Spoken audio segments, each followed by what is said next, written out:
Welcome to Scary Savannah and Beyond. Now we're going to get into this week's topic. I like watching all things baseball. I'll watch any game that's on. I especially like watching Quick Pitch late night on MLB, where they recap the day's games in rapid fashion. Some of my favorite movies growing up were Bull Durham, The Pride of the Yankees, The Babe, Cobb, 8 Men Out, A League of Their Own, and of course the classic movie, Major League. And none of these movies were probably movies I should have been watching. I'm sure. I don't even know for a fact that you should be watching them at your age now. Major League was a 1989 comedy that followed the Cleveland Indians, who were the current-day Cleveland Guardians, fight to save their team from being moved out of Cleveland to Florida. So the extent of my knowledge of the Cleveland Indians was what I saw in that movie.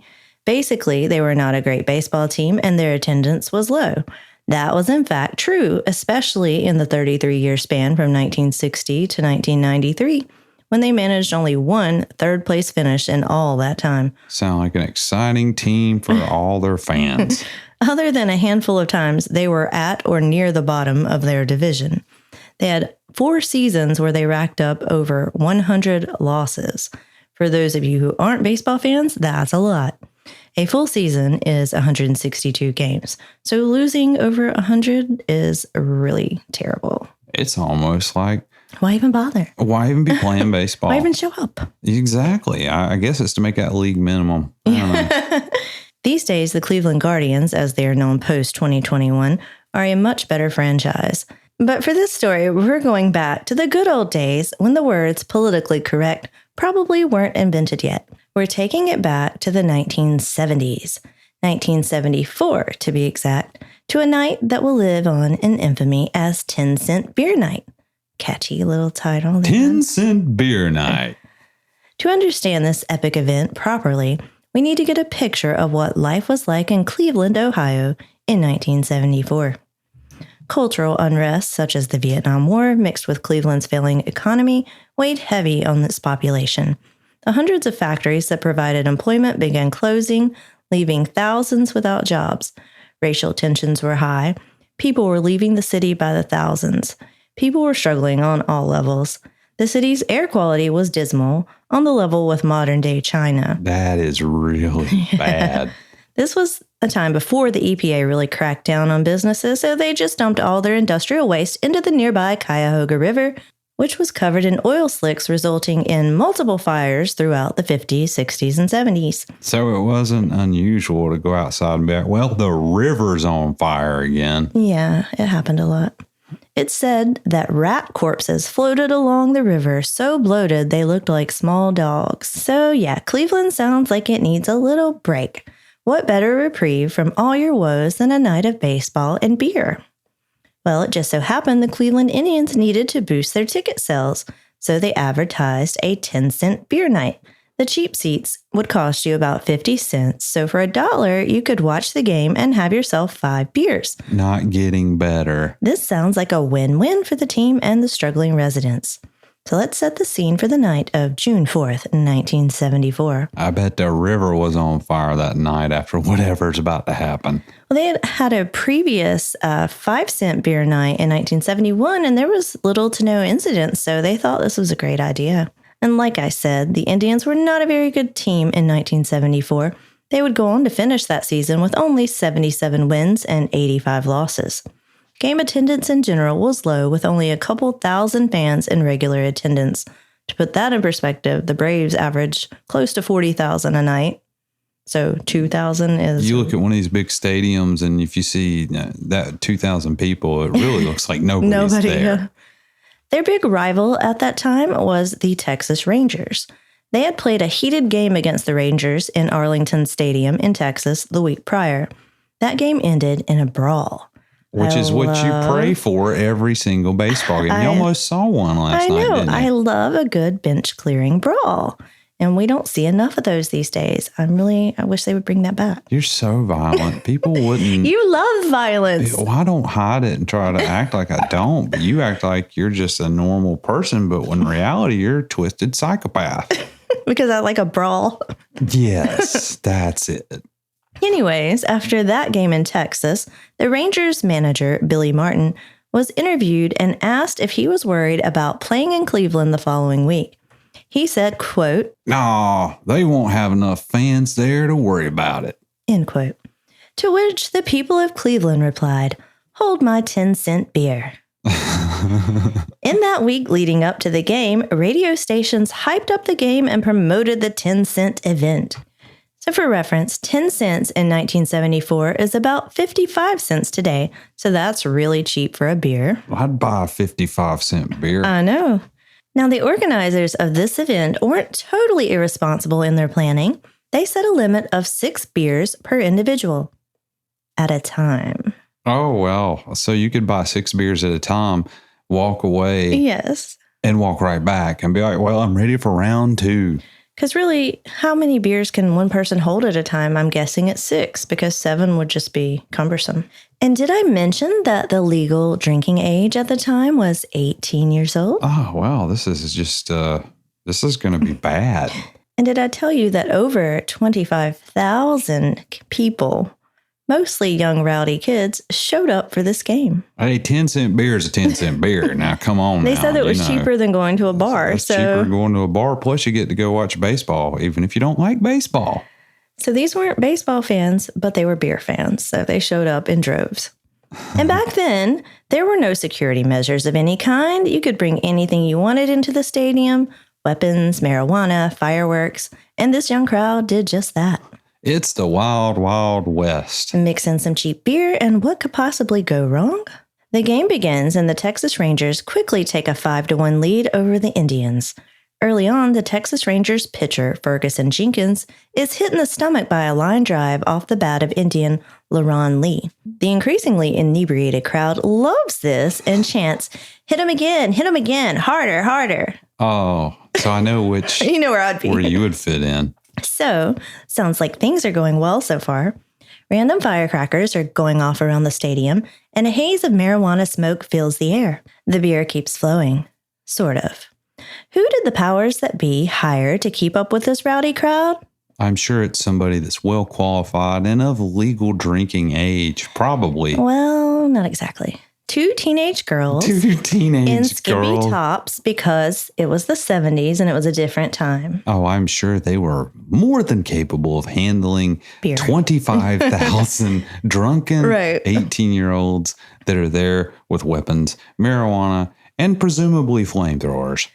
These girls were struggling to keep up, so they decided to just pull the beer trucks up behind the outfield fence so they'd have easier access to the beer. It makes sense, really. Sports writer Paul Jackson described this event in an article in 2008. Early on, the demand for beer surpassed the Indians' capacity to ferry it to concession stands, and a luminary, perhaps the same person who suggested the promotion in the first place, decided to allow fans to line up behind the outfield fences and have their cups filled directly from Stroh's company trucks. The promotion achieved critical mass at that moment as weaving, hooting queues of people refilled via industrial spigot. Sounds amazing. So you got this one poor girl pouring all the beers and the other one collecting the money. The long line of increasingly unruly fans are not happy with their wait time. Eventually, the 2 girls get frustrated, give up, and just leave. I'll take well, we collected from 25,000 fans. What does that mean we've got? About $1.50? They said, take this job and shove it. Now 10-cent beer night is essentially free beer night. The crowd starts helping themselves to the kegs of beer, filling their cups, drinking directly from the taps, or just taking the kegs of beer back to their seats for easier distribution. Now that the beer situation is handled, let's get back to the game. In the second inning, a middle-aged woman came out to the on-deck circle and flashed her breasts to the crowd, and then tried to kiss the umpire, Nestor Kylak. However, he was not in the kissing mood, and the woman was removed. Not to be outdone, a man streaked across the outfield wearing nothing but 2 black socks. Why? I don't know. Why? A security officer chased the man, but ended up with nothing but one of the socks. And I'm hoping the other one was not on the man's foot. Well, I'm sure it was. Speaking of security guards, there were only 50 hired that night, for a crowd of 25,000 people. Another naked man sprinted towards second base and slid into the bag, and according to a sports writer at the time, probably got dirt in places unsuitable for speculation. I'm sure that guy. How much it hurts to I slide? know. I'm sure he quickly regretted that decision. Girls that slide when they played softball, or they'd have shorts or something, they'd get some pretty nasty bruises. You're thinking of a League of Their Own, where the girl slid in because she's wearing a skirt and her leg was all scratched up. You got a shiner. It would be really, really painful to slide in naked. But the naked people just keep on coming. A father and son team ran onto the outfield and mooned the crowd. Well, you got to have a bonding experience. And what better way to do it than,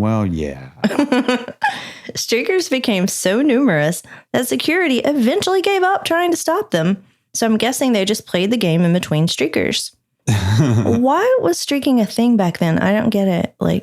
I have no idea. I mean, it was a real thing in the 70s. People did this all the time. Maybe it was a form of rebellion. I don't know. Maybe it was cool, sort of like the way we wore jams. Okay. You wore jams. I did wear jams. Oh, gosh. In 6th grade, I think. Fans threw approximately... Had a rat tail, too. I liked a rat tail back then. I would not now. You wouldn't like me in the 6th grade, I assure you. Fans threw approximately 20 pounds of hot dogs at the Rangers' first baseman, Mike Hargrove. Now, how did he measure this 20 pounds? Well, I saw about 20 pounds worth of hot dogs flying at me as I was trying to keep an eye on the ball. And now that's roughly about 60, 70 hot dogs. They spit on him and tried to hit him with an empty gallon of Thunderbird wine. Were they giving out free Thunderbird wine? No, someone just brought that one in their purse. They just brought that with them. Okay. Some of the fans decided it would be fun to try to tear the padding off the left field wall. At one point, the Rangers manager, Billy Martin, went to the mound to have a meeting with his pitcher. The crowd did not appreciate this. On his way back to the dugout, he blew a kiss to the crowd. Probably not his best decision of the night. Hey, let's tick off 25,000 people that are kept away from us by about 20 feet. The crowd responded by throwing firecrackers into the Rangers bullpen, leading to its evacuation. For those of you who aren't baseball fans, the bullpen is where the pitchers stay and get warmed up to come into the game. So they had to get out of there. A friendly announcement requested that the fans cease throwing things onto the field. Please, no longer throw your hot dogs and marijuana cigarettes on the field. This backfired, and a litany of objects were hurled onto the field. How are they still playing the game at this point, you might ask? Hey, like I said, how are they still playing the game at this point? Well, it was the 70s, and men were men. Well, you said I might ask. And they aren't going to let trash or gallons of wine or naked people stop them from playing America's pastime. So all this crowd participation seemed to drive the Indians to rally, and they managed to tie the game 5-5 in the bottom of the 9th inning. This really sounds like a movie. I know. And they have the winning run on second base. So things are looking up, but not for long. Uh-oh. At this time, a 19-year-old fan named Terry Yurkic decided he liked the look of the baseball cap worn by the Rangers center fielder. So he decided to just jump down and take it. Why not? I mean, hey, everyone else is just taking kegs, shooting off fireworks, smoking the marijuana. A confrontation occurred, and from where the Rangers manager was sitting all the way in the dugout, it looked like his player was being attacked. So what does he do?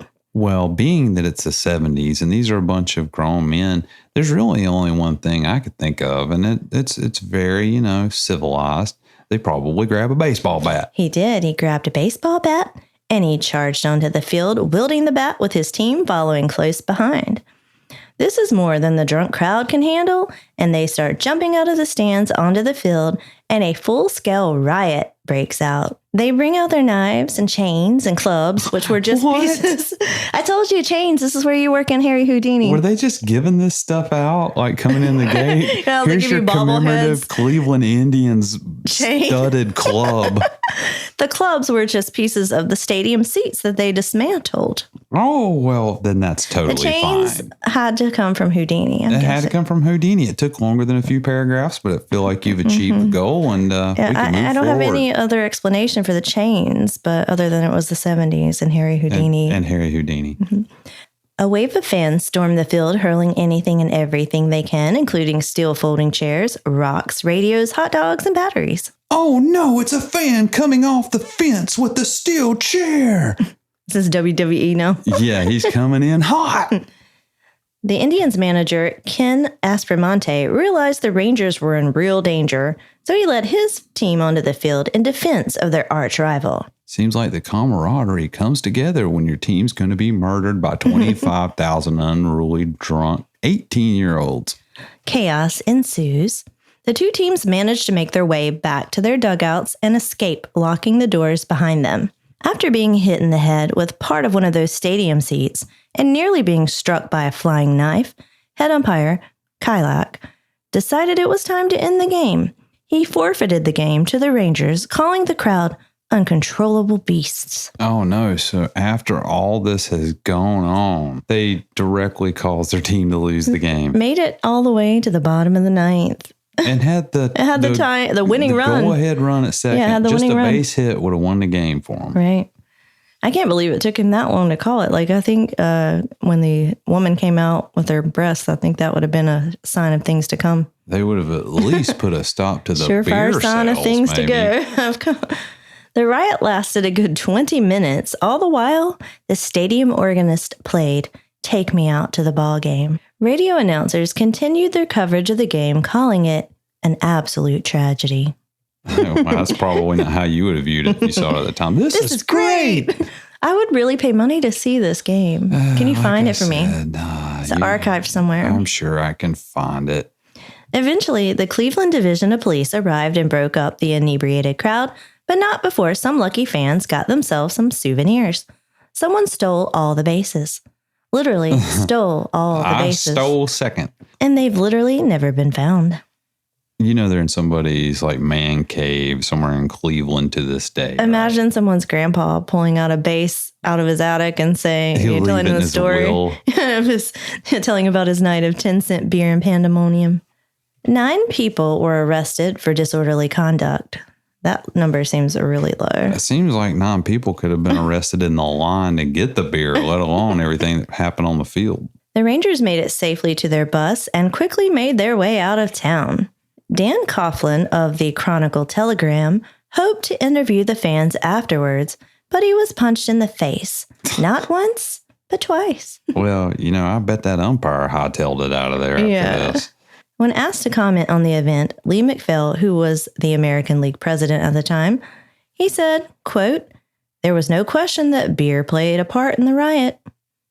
That's all he had to say about that. I mean, you know, I don't sure take a he was rocket right. scientist to add 2 and 2 together and get 6. Yeah, I think he was right about that. So do you think that was their last foray into the 10-cent beer nights? I would think that they would have learned their lesson, but knowing how men do things. No. They brought it back the following month on July 18th, and this time over 41,000 people showed up. They grew their fan base substantially. Sadly, there was no riot this time. This time they limited the deal to 2 cups per person. Oh, that's far more reasonable. Is that at a time It's or still just at a time. 2 hands or, Yeah. use your feet? You can roll yourself on a My cart. problem with this situation is when we get a beer at a concert, it's a large, tall beer, and it gets hot before you're done drinking it. Yeah. No matter what time of the year, it's still going to get warm. So how do you drink 6 beers before they get warm? Some people don't care if they're warm if they've had a bunch of them. Warm beer is disgusting. Well, it depends on who you are. I think the Germans like their beer at room temperature. Some of those that attended the event later wore shirts that read, "I survived 10-cent beer night." Oh, we need that on a shirt. Many claim it was the best night of their life. It sounds like it. We had, it was everything you could hope for in a nostalgic experience. You had your 10-cent beers, obviously. You had your chains. You had your clubs. You had your marijuana cigarettes. Firecrackers. You had your firecrackers. You had second and third base that you managed to steal off of the field. And you didn't get arrested because only 9 people got cornered. This story makes me love baseball so much more. You are a violent person and you frighten me. Fun fact I found out, The Rangers' first baseman, who was nearly decapitated by that bottle of Thunderbird, remember him, Mike Hargrove? Yeah. He later went on to play for the Indians and subsequently managed the team from 1991 to 1999, during which time the Indians were named Organization of the Year by Baseball America in 1992. Well, sounds like he didn't hold a grudge. This is a happy ending. No one died, and there was cheap beer. All in all, a successful event. That's how I judge things. Did anybody die? Right. Was the beer cheap? Exactly. It's literally how I judge everything. Every event. So I think we've all learned a little something about baseball, whether or not you love the sport. I hope we've turned some people on to be baseball fans. Check it out. You might see a brawl. If that's what you're tuning in for, you're going to be a really bored person. Well, but if you want to watch an the interesting fun thing sport, about baseball now is that a lot of reasons people didn't like it was so slow.